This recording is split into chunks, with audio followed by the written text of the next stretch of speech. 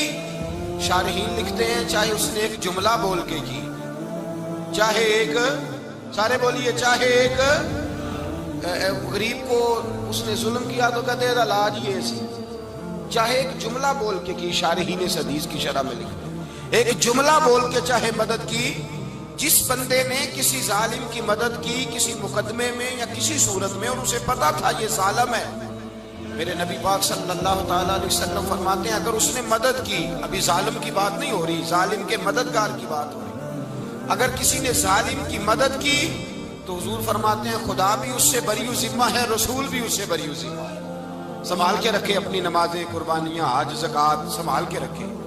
اگر ظالموں کا مددگار ہے، الیکشن آ لینے دے، آپ کو نظر آ جائے گا کون کون ظالموں کا مددگار ہے، نظر آ جائے گا. اپنی جیب سے لوگ پیسے دے کے ظالموں کی مدد کریں گے، ان کے فلیکس چھپوائیں گے، بورڈ لگوائیں گے، جیبوں سے پیسے دیں گے. ہم نے خود آگ لگائی ہے چمن میں اپنے، بے سبب گردشی ایام کو الزام نہ دو، ہم نے خود نور کا ظلمت سے کیا ہے سودا، کر کے توہین سحر شام کو الزام نہ دو. ظالموں کے مددگار میدان میں آ گئے، یہ چھوٹا لفظ نہیں. میرے حبیب پاک صلی اللہ علیہ وسلم نے فرمایا جو ظالم کا مددگار ہے سن لے جو سجن کے ساتھ کچہری جاتا ہے، وہ یاد رکھے جو دوست کا گواہ بنتا ہے، وہ یاد رکھے جو کہتا ہے میں مانگی گیا تھا، مجھے بلایا گیا تھا قبضہ چھڑانے کے لیے کسی غریب بیوہ کی جائیداد پہ، کب وہ سن لے تو مدد کر کے نہیں آیا، تو خدا کے ذمے سے نکل گیا.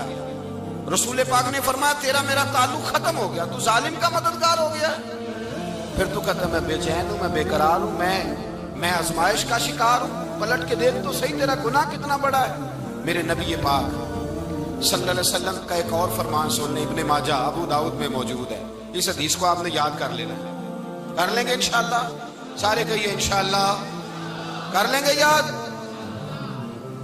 حضور صلی اللہ علیہ وسلم نے فرمایا اگر تو ظالم کی مدد کرے گا نا، یہ لفظ دل کی تختی پہ لکھ لینا، یہ مکافات عمل ہے، مکافات عمل دنیا، ادھر کرو گے تو ادھر بھرو گے۔ فرمایا اگر تو کسی ظالم کی مدد کرے گا، سن لے حضور کا فرمان ہے، اگر تو ابن ماجہ ابو داؤد صحاح میں موجود ہے، فرمایا اگر تو کسی ظالم کی مدد کرے گا تو رب تعالیٰ مرنے سے پہلے پہلے تیرے اوپر بھی ظالم کو مسلط کر دے گا، تیرے اوپر بھی ایک دفعہ ظلم ضرور ہوگا اگر تو ظالم کی، وہ کسی صورت میں بھی ہو سکتا ہے، کسی صورت میں تیرا بیٹا ہی اٹھ کے ظلم کر دے گا، تو الجھ جائے گا، کسی نہ کسی جگہ تیرے لیے تباہی کا سامان ہوگا، تیرے اوپر ظلم ہوگا، اس لیے کہ تو ظالموں کا مددگار ہے۔ چاہیے یہ تھا کہ تو مظلوم کی مدد کرتا، انسانی ایمانی یقین کا فریضہ سر انجام دیتا، تو ظالموں کا مددگار ہو گیا۔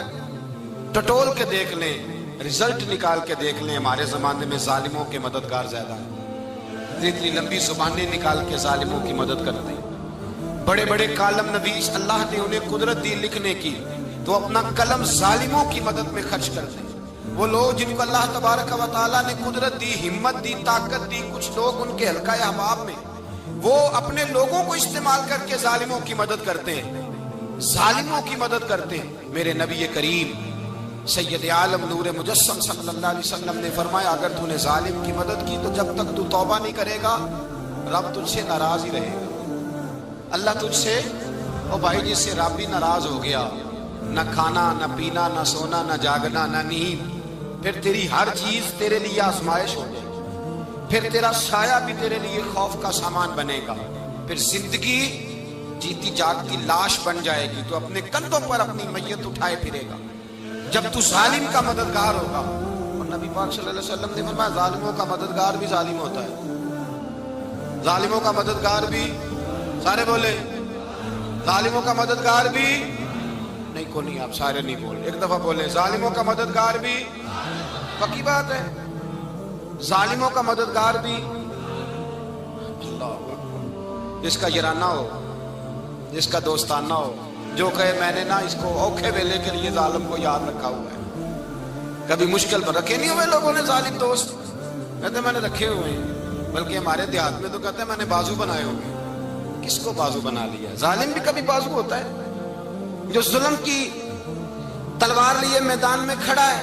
قارون، حامان، فرعون، نمرود کا حال نہیں لوگوں نے دیکھا؟ اپنے زمانے میں آپ نے کتنے لوگ نہیں دیکھے جن کے سائے سے، آواز سے لوگ کانپتے تھے؟ پھر پولیس کی گاڑیوں میں وہ اس طرح مردہ پڑے کہ دنیا نے تماشا دیکھا ان کا، یہ رنگ ہم نے دیکھے نہیں اپنے آنکھوں سے۔ فرمایا ظالم کا مددگار بھی، جو کار میں بٹھا کے لے کے گیا وہ بھی ظالم، جس نے چائے پلائی وہ بھی، جس شخص نے کھانا کھلایا وہ بھی، جو کچہری تک ساتھ گیا وہ بھی، جس نے فلیکس کے نیچے بڑے شرابی کے نیچے چھوٹی اپنی فوٹو لگائی وہ بھی، جو ووٹ کی پرچی ڈالنے گیا وہ بھی۔ کہہ دینا باہر نکل کے کہ حضرت صاحب نے سیاسی تقریر کی ہے، کہہ دینا، پر بات تو سچی ہے نا۔ خو کرے ہم تو سے تھوڑا سا گلا بھی سن لے، خو کرے ہم تو سے تھوڑا سا بھی گلا۔ امام مالک کے پاس ایک بندہ آیا، اس نے کہا حضور میں درزی ہوں، ایک ظالم بادشاہ مجھ سے کپڑے سلواتا ہے، میں تو ظالموں کا مددگار نہیں نا۔ ایک ظالم بادشاہ مجھ سے، حضور میں تو مددگار نہیں نا ظالموں کا، جو فرمایا ظالموں کا مددگار بھی ظالم ہوتا ہے، تو کپڑے لے کے آتا ہے میں سی کے دے دیتا ہوں، ذمہ داری نہیں سمجھے۔ یہ ایک آدمی دکاندار ہے، اس سے کوئی بندہ چیز خریدنے آئے گا تو تھوڑی کہے گا میں نے نہیں دینی، تو دے گا۔ کوئی بندہ اگر کسی شخص سے کوئی کام کہتا ہے جو اس کی فیلڈ ہے، اس کا شعبہ ہے، اس کا معاش کا وہ سلسلہ ہے، کہتے ہیں یا رسول اللہ صلی اللہ علیہ وسلم ظالموں کا مددگار بھی ظالم، حضور نے فرما دیا۔ تو امام مالک سے بندے نے مسئلہ پوچھا، دل کی تختی پہ لکھنے والی باتیں ہیں، کہا حضور میں درزی ہوں، ظالم کپڑے سلواتے ہیں، میں تو مددگار نہیں نا۔ امام صاحب کہنے لگے نہیں، مددگار تو وہ ہوگا جو تجھے سوئی دھاگا فراہم کرے گا، تو پورے کپڑے سی کے دیتا ہے، تو خود بہت بڑا ظالم ہے، تو پورے سوٹ سی کے دیتا ہے، تو بہت بڑا ظالم خود ہے۔ مددگار تو وہ ہوگا جو تجھے دھاگا دے گا، جو تجھے بٹن دے گا، جو تجھے نلکی دے گا۔ جو ظالم سے اتنی نفرت ظلم کر کے بندہ ہے، یہاں تو ہمارے زمانے میں ہیرو بن جاتے ہیں لوگ، ظالم ہیرو ہے، لوگ اس سے ڈرتے پھرتے ہیں، گھومتے پھرتے ہیں، اور بہت سارے کم مزاج لوگ اس کے پیچھے ہاتھ باندھ کے پھرتے ہیں۔ ظالموں کی مدد کرنا، ظالموں کے ساتھ رہنا، یہ ظلم ہے، ظلم، یہ زیادتی ہے۔ میرے نبی پاک صلی اللہ تعالی علیہ وآلہ وسلم نے ارشاد فرمایا یاد رکھو رب فرماتا ہے میں مظلوم کی مدد ضرور کروں گا، چاہے جلدی کروں چاہے دیر سے کروں، میں مظلوم کی مدد۔ اور حضور صلی اللہ علیہ وسلم نے فرمایا ہے، حضرت معاذ بن جبل کہتے ہیں حضور نے مجھے یمن کا گورنر بنایا، جب میں جانے لگا نا تو حضور نے بڑی نصیحتیں کی، بخاری میں موجود ہے، فرماتے ہیں جب میں پلٹنے لگا تو میرے رسول نے فرمایا معاذ ایک منٹ ٹھہر جائے، ایک بات میری یاد رکھنا، اس کو نہ بھولنا۔ کہا حضور کیا؟ فرمایا دیکھنا کسی پہ ظلم نہ کر بیٹھنا، کہیں تجھ سے زیادتی نہ ہو جائے۔ محبوبہ پھر حضور نے فرمایا سن میرے معاذ، میں تجھے گورنر بنا رہا ہوں، زیادتی نہ کر بیٹھنا۔ یا رسول اللہ صلی اللہ علیہ وسلم کیا ہوتا ہے؟ تو میرے کریم نے فرمایا جب مظلوم دعا کے لیے ہاتھ اٹھاتا ہے تو عرش کا مالک کہتا ہے فرشتوں پیچھے ہٹ جاؤ، عرش کا مالک کہتا ہے فرشتوں پیچھے ہٹ جاؤ، دروازے کھول دو۔ فرمایا مظلوم اور رب کے درمیان شے حائل کوئی نہیں ہوتا۔ مولا رومی رحمت اللہ علیہ فرماتے ایک دن نا شیر نے، کہتے شیر نے ایک دن نا ریچھ کو ساتھ لے لیا اور ساتھ لے لیا لومڑی کو، اس نے کہا اور شکار کرنے چلے، چلو جی، شیر کی مہربانی ساتھ لے لیا ہے، حالانکہ اس کو کسی کی مدد کی ضرورت ہے، وہ تو بادشاہ ہے، بادشاہ سلامت نے ساتھ لے لیا، شکار کیا 3 چیزوں کا، ایک شکار کیا خرگوش، ایک ہرن، ایک گائے۔ اب وہ شکار کر کے واپس آئے تو جو ریچھ تھا نا ذرا اکڑ اکڑ کے چلنے لگا کہ بادشاہ کے ساتھ میں بھی تھا، یعنی شکار میں میرا بھی حصہ، اور شیر بھی سمجھ گیا بات کو کہ اس کا دماغ خراب ہو رہا ہے، حالانکہ میں نے تو ویسے ہی ساتھ لیا۔ وہ ریچھ صاحب بھی نا تگڑے ہو گئے، انہوں نے کہا اوہو میں ساتھ ہی تھا کہ اب بادشاہ نے تو ویسے ساتھ لیا تھا کہ چلو 2-4 آدمی مل کے۔ تو وہ پیر وارث شاہ صاحب رحمت اللہ تعالیٰ علیہ سے کسی نے کہا کہ آپ کے جو شیخ ہیں، آپ کے مرشد ہیں، آپ کو بلا بلا کے مشورے لیتے ہیں، کام لیتے ہیں، تو آپ تو بڑے خوش نصیب ہیں۔ تو انہوں نے کہا ہیر ہس بولے تے وہ دی مہربانی، ورنہ رانجے تے لاڈ ہی لڈاونے نے۔ انہوں نے کہا ٹھیک ہے اگر اس نے مہربانی کر دی ہے تو اس میں میرا نہیں، ان کی نظر شفقت ہے، ہیر ہس بولے تے وہ دی مہربانی، انہوں نے مہربانی فرمائی ہے تو بڑی کرم نوازی ہے، ورنہ من آنم کے من دانم، جو میں ہوں اس کا مجھے پتا تو ہے ہی نا، تو میں اس میں اپنے آپ کو اتنا بڑا نہیں سمجھ۔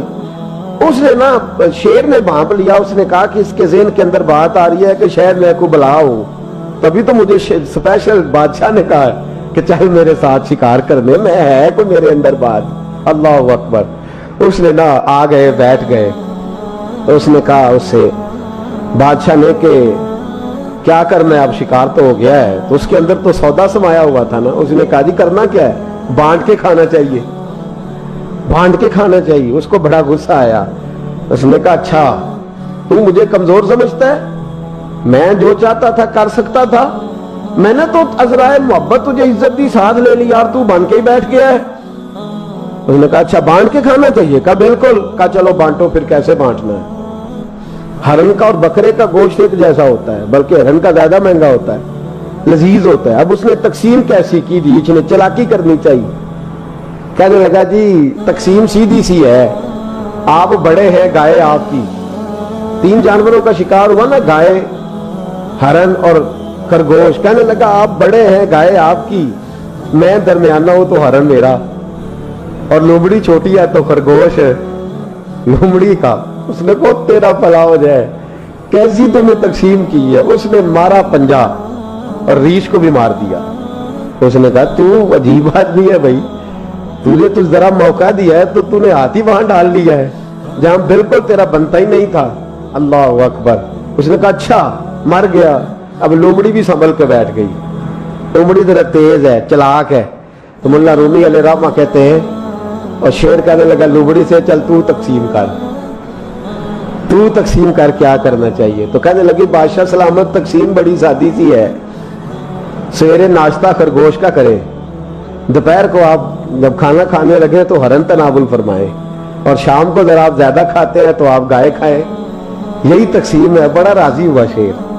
اس نے کہا تو نے یہ تقسیم بڑی اچھی کی ہے، یہ کہاں سے سیکھی ہے؟ کہنے لگی ریچھ کی موت سے سیکھی ہے، ابھی مرا ہے نا میرے سامنے، اس کی موت سے میں نے سیکھی ہے، اس لیے کہ اگر یہ تقسیم نہ کی تو مر میں بھی جاؤں گی۔